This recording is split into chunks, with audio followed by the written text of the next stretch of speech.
Buenas tardes a todos. Les voy a robar 10 minutos con una capsulita de su tiempo. Me gustaría que pusieran el video, por favor, del pastor Homero.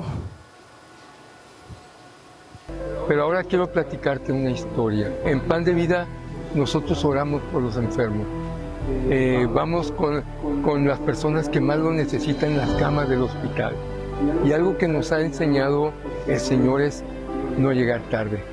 Lo más triste es cuando nos hablan para ir a compartir de alguien que está en la cama con un cáncer, con una enfermedad difícil y no alcanzamos, llegamos y ya falleció. No podemos llegar tarde. Ese es el mensaje que Dios nos ha dado. Y pues es el mensaje que quiero compartirles el día de hoy. No podemos llegar tarde. Me gustaría que tuvieran ahí en sus Biblias el Evangelio de Mateo, capítulo 25. Yo rápidamente les voy a leer el Salmo 72, que es un salmo que estuvimos orando esta semana en los tiempos de oración, todos invitados a las 8 de la mañana. Y el Salmo 72 tiene como título, dice, el reino de un rey justo. Jesucristo es el rey justo. ¿Estamos de acuerdo? Ok. Y dice el versículo 11, dice, todos los reyes se postrarán delante de él y todas las naciones le servirán. Así oramos que la nación de México, todos nosotros, le serviremos. Y dice el versículo 12, porque él librará al menesteroso que clamare y al afligido que no tuviere quien le socorra. Tendrá misericordia del pobre y del menesteroso y salvará la vida de los pobres. De engaño y de violencia redimirá sus almas y la sangre de ellos será preciosa ante sus ojos. Ahora sí, acompáñenme por favor al Evangelio. Y si yo creo que todos hemos leído el Evangelio, el capítulo 25, y está dividido en 3 partes. La primera parte habla de las 10 vírgenes. Todos sabemos qué sucede con 5 vírgenes que no estuvieron listas. Se quedaron, ¿no? No entraron.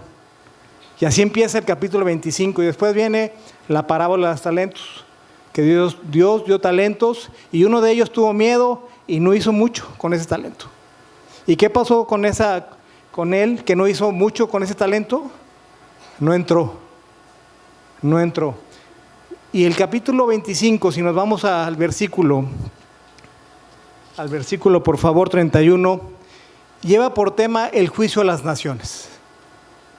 Y dice, cuando el Hijo del Hombre venga con su gloria y todos los santos ángeles con él, entonces se sentará en su trono de su gloria.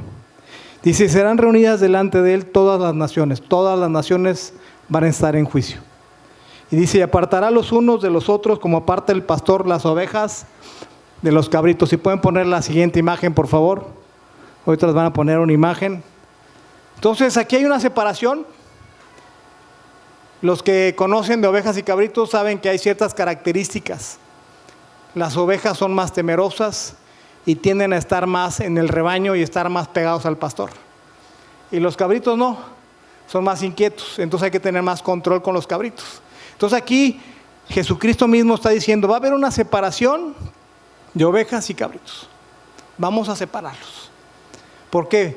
Porque hay algo que no hicieron los unos contra los otros. Y dice así, dice, y pondrán las ovejas a su derecha y los cabritos a su izquierda. El versículo 34 dice, entonces el rey dirá a los de su derecha, las ovejas, venid benditos de mi Padre, heredad del reino preparado para vosotros desde la fundación del mundo. Si quieren poner la siguiente imagen, por favor. Y dice aquí algo que es muy interesante, que debemos de estar haciendo todos. Bien decía el pastor Homero, no podemos llegar tarde. Y dice, porque tuve hambre y me diste de comer. Tuve sed y me diste de beber, fui forastero y me recogiste. Estuve desnudo y me cubriste, enfermo y me visitaste en la cárcel y viniste a mí. Entonces los justos le responderán diciendo, Señor, ¿cuándo te vimos hambriento y te sustentamos, o sediento y te dimos de beber? ¿Y cuando te vimos forastero, te recogimos, o desnudo y te cubrimos? ¿O cuando te vimos enfermo en la cárcel y venimos a ti?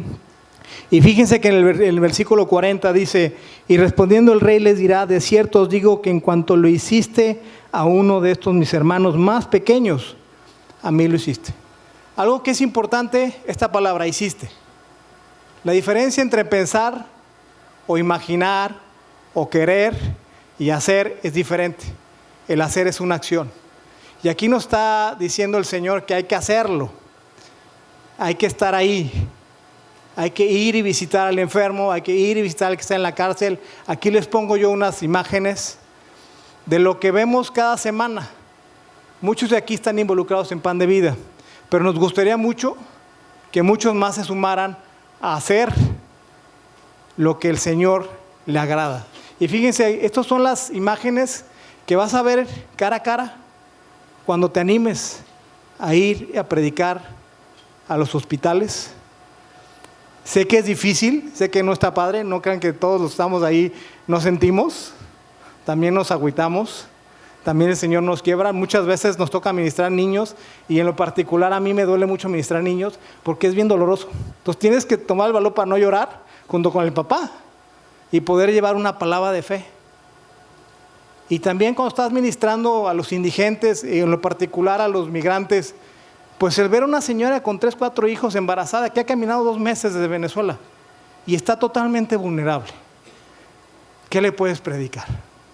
Entonces le predicamos a Cristo, porque cantamos que Jesucristo lo llena del todo en todos. Él es el único que puede cambiar su destino eterno y su destino natural. Pero hay que estar ahí.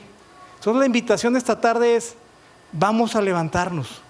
Ahorita hay una iglesia que se levanta cada semana.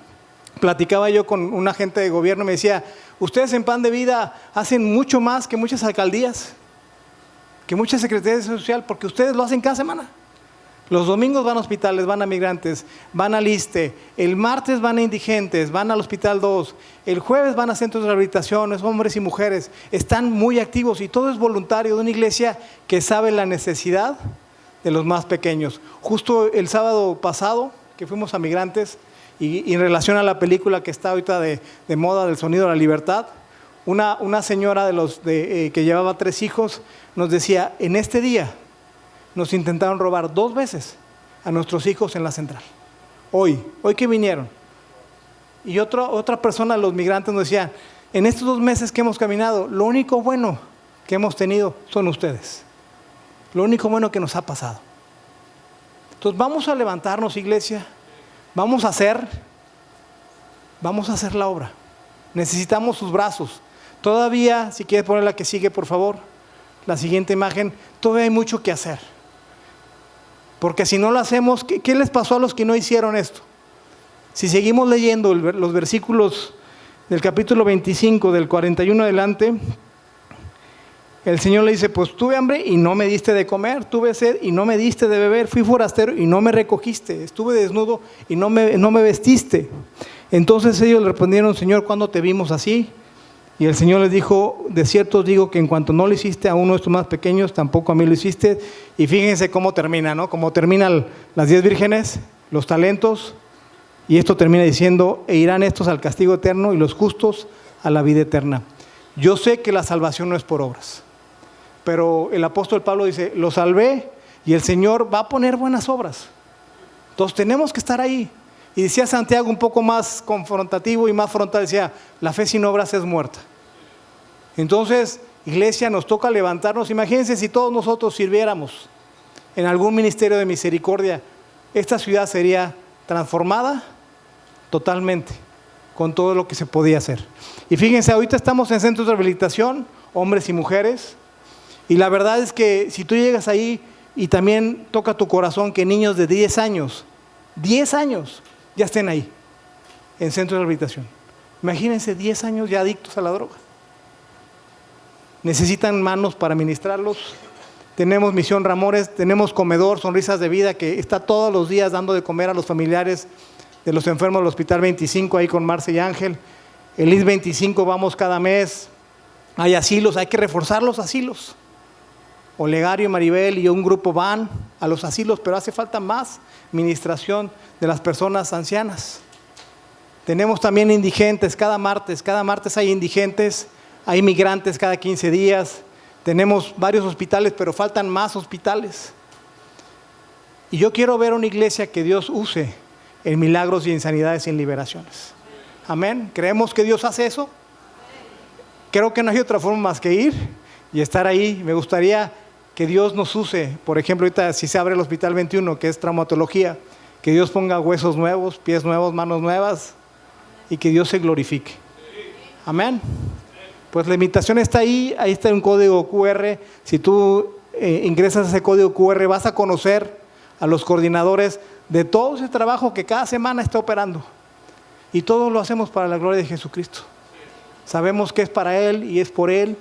Y que Dios ponga en su corazón poder sumarte y ir y predicar el Evangelio. Dios te va a usar en sanidades, en liberaciones y vas a ver la buena mano del Señor. Por último, termino un testimonio. Ya me robé unos 3 minutitos. Justo esta semana me corté el cabello. Se nota. Y le decía al chavo que me cortó el pelo, ¿dónde aprendiste? Me dijo, pues en el Cerezo. Dije, ay, ¿cómo que en el Cerezo? Sí, ahí estuve 10 años. Y aprendí ahí este oficio. Y luego me mandaron a las Islas Marías. Y ya después de no sé cuántos años salí. Dije, órale. Dice, yo creo en Dios, pero yo también creo en la muerte. Dije, no, ya sé por dónde va va. Dije, ahorita le vamos a compartir. Pero me decía, a mí me gustaba mucho que en la Apodaca, Cerezo Apodaca, iban cada semana los hermanos. Y nosotros tuvimos 14 años, 15 años, varios de aquí yendo al Cerezo Apodaca a compartir el Evangelio. Y me decía, yo conocí un chavo que era malo, que era sanguinario, era el más temido del Cerezo. Pues ese chavo, me dijo, como testimonio, fue tocado por el Espíritu Santo. Fue tocado por Dios. Y ese chavo, y me enseña unas redes sociales del Instagram de él, ahora es pastor. El más temido, el más sanguinario, el más terrible, ahora predica la palabra, ya está fuera del Cerezo. Pero tuvo alguien que ir y predicar el Evangelio. ¿Cómo irán si no van y les predicamos? La única oportunidad que tenemos en muchos de ellos antes de partir con el Señor o antes de irse a Estados Unidos es sembrar la semilla de eternidad y el que el Señor haga su obra en su vida y en la vida de sus familias. Amén. Entonces, todos invitados a participar. Gracias.